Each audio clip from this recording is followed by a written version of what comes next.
Inurong mo na sa pagpapato ng penalty next year. Yung mga sasakyan dadaan po sa mga expressway na walang RFID. With Rodolfo Avellana ng United Filipino Consumers and Commuters. Ginoong Avellana, magandang umaga. This is Aljo Bendio, sir. Good morning. Magandang umaga po. Ano po reaksyon niyo dito po sa pag-uro nga ng pagpapataw ng penalty sa walang mga RFID dadaan sa expressway by January 2025? Alam niyo po, dapat ang permanente yung pag-urong na yan, hindi lang po yung Tama. temporary. Ano Tama. po? Mhm. Ang linaw naman po na hindi ito dumaan sa malawakang Konsultasyon. konsultasyon. Ikalawa, wala rin itong pag-aaral. Itong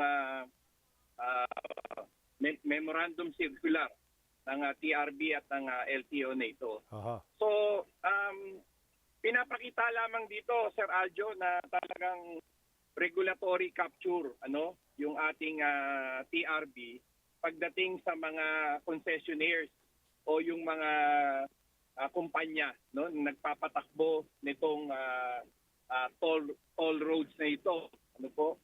So, kinakailangan po na dahil malinaw naman na lumalabas na para na tayo ay tila hostage na dahil sa mataas na singil. Hindi lang dapat tignan, Sir Aljo, yung usapin ng suspension ng implementation ng memorandum circular. Kundi tignan natin yung presyo, yung halaga na sinisingil sa mga commuters at sa mga motorista na araw-araw na dumaraan dyan. Tama naman po yung idea na pagandahin at pabilisin ang lahat ng mga sasakyan na mga dumadaan dyan sa mga tollways na yan. Yun nga lang, kinakailangan po, balanse po ang desisyon. Hindi po arbitrary on the part of the motorists and the commuters na nagkakaroon po ng malaking imbalance dahil wala kang penalty sa ating mga concessionaires kapag sila ay mga nagbabiolate. Opo, okay. Alright, maraming salamat po. Ginoong Rodolfo Avellana ng United Filipino Consumers and Commuters. Good morning. Good morning po. Maraming salamat. Ginoong Julius Corpus naman ng TRB makakausap natin. Sir Julius, good morning. This is Aljo Bendio, sir. Sir Aljo, magandang umaga po sa inyo at sa lahat na ating kasama dito sa Radyo Pilipinas at PTV4 sa inyong programa. Magandang umaga po. Opo, may mga panawagan po ilang grupo na wag nyo munang ipatupad talaga yan. Yung multa daw. Penalty. Tama. Dahil hindi daw walang malawakang consultation. Tapos, tama po, sir. At Sir Aljo, hindi pinag-aralan. Opo, ano pong reaction po ninyo dyan, sir? Go. Tama po, Sir Aljo, kung maalala po ninyo, kamakailan lamang ay pinahiwatig po, in-announce ng ating mother agency, ang DOTR, ang pagpapaliban ng implementasyon ng ating Joint Memorandum Circular by 2025 na. At yan po ay bunsod ng mga different comments, inputs, suggestions ng iba-ibang mga babayan natin, mga ordinaryong motorista, gaya ng mga nagko-complain din sa ganyan, yung sa mababat mataas na kapulungan natin, na ayusin muna ang mga bagay-bagay dito sa ating mga expressways bago ipatupad itong mga penalties ng ating JMC.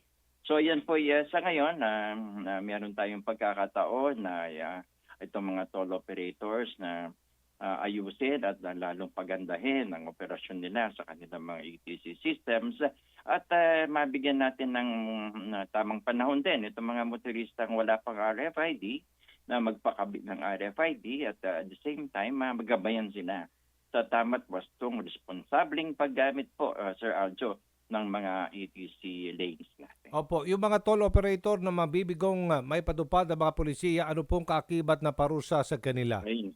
Thank you very much po, Sir Aljo, sa pagkakataon. Lingid sa kaalaman ng ating mga motorista. Meron naman po tayong minimum performance standards and specifications na nire-require sa ating mga toll operators at concessionaires.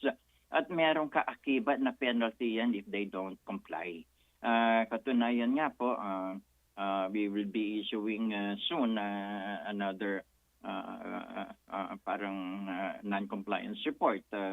Nang sa ganun ay yung mga hindi nila na-comply ay ating ipe-penalize sa mga toll concessionaires natin. At the same time, Sir Aljo, no, we have just conducted the public consultation sa isang bagong MPSS natin na kung saan mas stricto at at the same time mas angkop sa ngayong panahon dahil technology is evolving.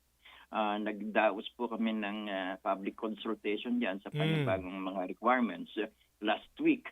At sa ngayon, kumakalap pa rin po kami ng mga inputs from motorists and other stakeholders kung paano natin lalong pagandahin itong MPSS na to at ang kaukulang penalty sa mga toll concessionaires and operators kung hindi sila magkukomply sa ating standards.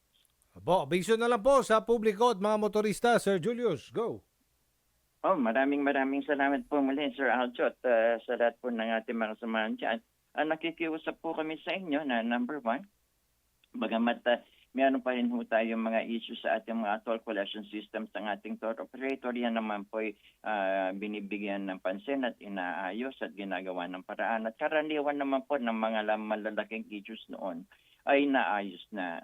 Sabalit yung mga natitira pa ay sa kanilang ginagampanan ngayon, inaayos ngayon. Sa motorista naman po, kami naman po ay about 95% or more are already RFID users and they are